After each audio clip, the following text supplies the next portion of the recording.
আসসালামু আলাইকুম। আপনি কি মুসলমান? মুসলমান হলে এই পুরো ভিডিওটা দেখবেন, শুনবেন এবং শেয়ার করবেন। অবশ্যই শেয়ার করবেন। শেয়ার না করে কেউ যাবেন না। ভালো করে ভিডিওটা পুরোটা দেখেন। মুসলমান হলে ভিডিওটা দেখতেই হবে, শুনতেই হবে, শেয়ার করতেই হবে। কবরে যান 13টা প্রশ্ন রাজনৈতিক প্রশ্ন সেইটা না। কবরের প্রথম প্রশ্ন মান রব্বুকা, অর্থ হলো তুমি আইন মেনেছো কার, সার্বভৌমত্ব মেনেছো কার। নামাজ রোজার প্রশ্ন না, প্রথম প্রশ্ন রাজনৈতিক প্রশ্ন, মান রব্বুকা, তুমি সার্বভৌমত্ব আইন মেনেছো কার। 2 নম্বরের প্রশ্ন আমার দিনুকা, এখানেও নামাজ রোজা হজ যাকাতের প্রশ্ন না, আমার দিনুকা, তুমি কোন দলের লোক, কোন দলের লোক। হুজুর এখানে দল পাইলেন কই, দিন মানে ইসলাম, সেটা হলো ইন্নাদ দীনা ইনদাল্লাহিল ইসলাম, দিন মানে কোরআন, লিউজহিরাহু আলা দ্বীনি কুল্লি, দিন মানে হলো কোরআন, দিন দিন মানে হলো আদর্শ। ইন্নী আখাফু আন ইউবাদদিলা দীনাকুম, দিন মানে কমপ্লিট জীবন ব্যবস্থা। আল ইয়াউমা আকমালতু লাকুম দীনাকুম ওয়া আতমামতু আলাইকুম নি'মাতি ওয়া রাদিতু লাকুমুল ইসলাম দীনান। কয়টা দলিল দেব আপনাদেরকে? দিন মানে আন্দোলন, দিন মানে সংগঠন, দিন মানে মালিক ইয়াউমুদ্দিন, দিন মানে কিয়ামত। তাহলে আমার দিনুকা, তুমি কোন দলের লোক। এটাও রাজনৈতিক প্রশ্ন, নামাজ রোজার প্রশ্ন নয়। 3 নম্বরের প্রশ্ন, আমার নবীকা, নাবা, নাবা মানে ব্রেকিং নিউজ, নাবা মানে সংবাদ শিরোনাম, নাবা মানে হেডলাইন্স। সেখান থেকে নবী, নবী মানে মেসেঞ্জার, নবী মানে সংবাদদাতা, নবী মানে সাংবাদিক। কিসের সংবাদ? নিউজ। এনতে নর্থ, ইতে ইয়েস্ট, একটা হলো উত্তর, একটা পূর্ব, ডাব্লুতে ওয়েস্ট পশ্চিম, আর এসতে হলো সাউথ, তার মানে দক্ষিণ। পূর্ব পশ্চিম উত্তর দক্ষিণ মিলে ইন দ্য আর্থ, গোটা পৃথিবী। এই পৃথিবীর সমস্ত সংবাদ যিনি পরিবেশন করেন তিনি হলেন নবী, লিডার। তার মানে অমান নাবিয়কা, তোমার নেতাকে। তুমি আইন মেনেছো, সার্বভৌমত্ব মেনেছো কার, দল করেছো কোনটা, তোমার দলের নেতাকে। শেষ প্রশ্নটাও নামাজ রোজা হজ যাকাতের প্রশ্ন নয়, এটাও রাজনৈতিক প্রশ্ন। 3টে রাজনৈতিক প্রশ্ন কবরে। আর এই লোক বলে হুজুর শেষ পর্যন্ত আপনিও রাজনীতি করেন, আপনিও রাজনীতি করেন। কবরে যান 13টা প্রশ্ন রাজনৈতিক প্রশ্ন। তাহলে আল্লাহর জমিনে আল্লাহর আইন নাই, আপনি আইন মানতেছেন কার? কবরে গিয়ে কি প্রশ্নের জবাব দিবেন? সেই জন্য ইকামাতুল কোরআন, ইকামাতুল কোরআন, আন আকিমুদ্দিন ওয়ালাউ কানা তাতাফাররাকু ফি, তোমরা দিন কায়েম করো, মতপার্থক্য সৃষ্টি করো না। হাত কোথায় বাঁধবো সেটা ইসলাম কায়েমের পরে সিদ্ধান্ত নেওয়া হবে। কোন রঙের পোশাক পরবো সেটাও সিদ্ধান্ত আমরা ইসলাম কায়েমের পরে নেব।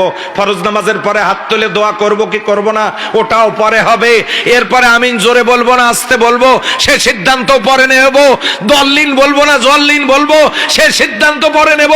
তারাবি 8 রাকাত পড়বো না 20 রাকাত পড়বো সেও সিদ্ধান্ত আমরা পরে নিতে পারবো।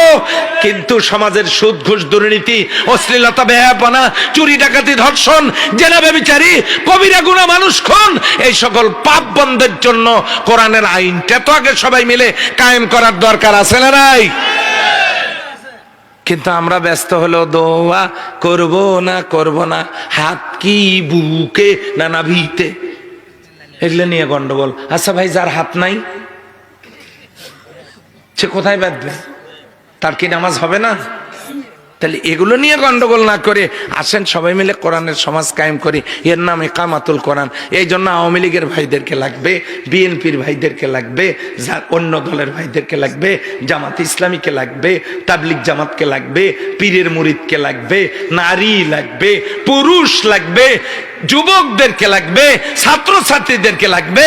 সবাই মিলে কায়েম করতে হবে। কি লাভটা? কি লাভটা? হলো লা ফাতাহনা আলাইহিম বারাকাতিম মিনাস সামাই ওয়াল আরদ, আল্লাহ আকাশ আর জমিনের বরকতের সমস্ত দরজাগুলো আল্লাহ আমাদের জন্য খুলে দেবেন।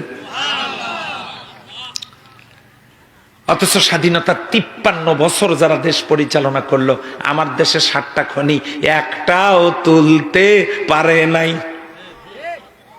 একটাও পারে নাই। এই যে ইসকন, ইসকন কারা? জন্ম হয়েছে আমেরিকায়, আর এই ইসকনকে লালন পালন করতেছে পাশের দেশের বন্ধু রাষ্ট্র।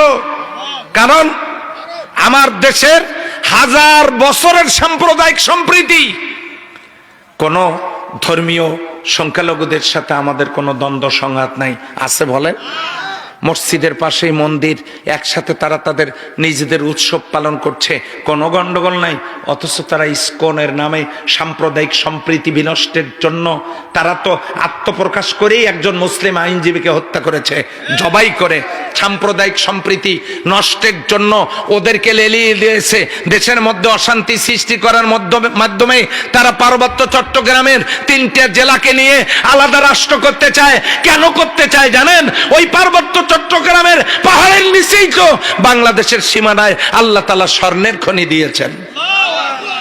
এটা তারা চিন্তাই করতে চায়। এই মাহফিলে জিজ্ঞাসা করতে চাই, এক ফোঁটা রক্ত থাকতে আমি যদি দুনিয়ায় বেঁচে না থাকি, আমি অনুরোধ জানিয়ে গেলাম, এক ফোঁটা রক্ত শরীরে থাকতে আমার দেশের মাটির 1 ইঞ্চি মাটিও কোন ভিনদেশী শকুনদের হাতে আমরা তুলে দেব না।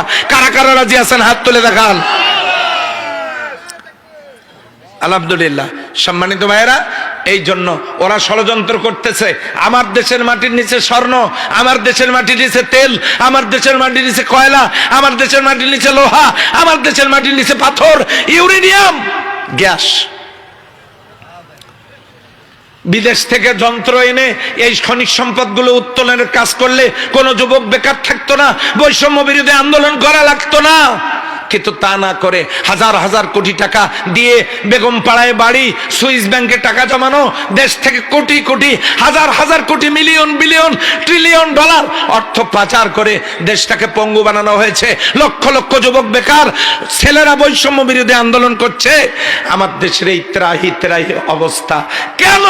সমাজ ভালো হয় না কারণ দুইটা, এক, আল্লাহর কোরআনের আইন চালু নাই, 2, সৎ এবং যোগ্য নেতা নাই।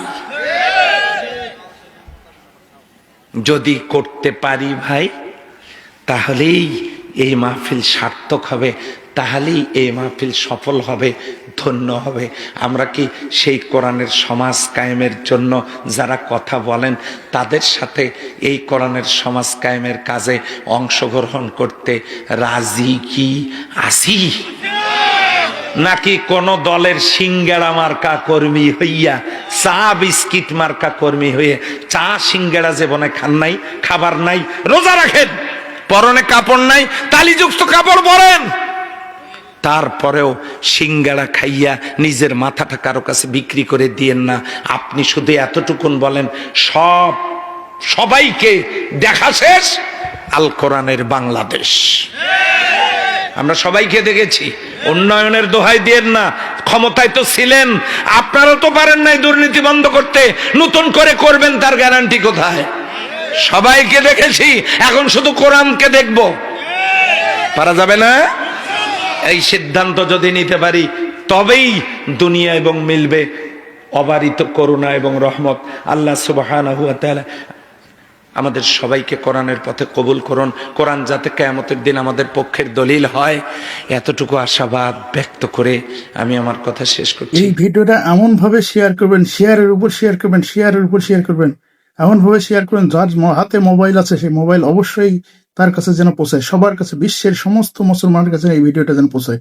অবশ্যই শেয়ার করবেন, শেয়ারের উপর শেয়ার করবেন, দরকার বা শেয়ারের ঝড় তুলে ফেল দিবেন, মোবাইলের ঝড় তুলে ফেল দিবেন শেয়ারে, এমন ভাবে শেয়ার করবেন। ভিডিওটা পুরোটা দেখবেন, অবশ্যই শেয়ার করবেন। ওকে, আসসালামু আলাইকুম রহমতুল্লাহ। সবাই ভালো থাকবেন, সুস্থ থাকবেন।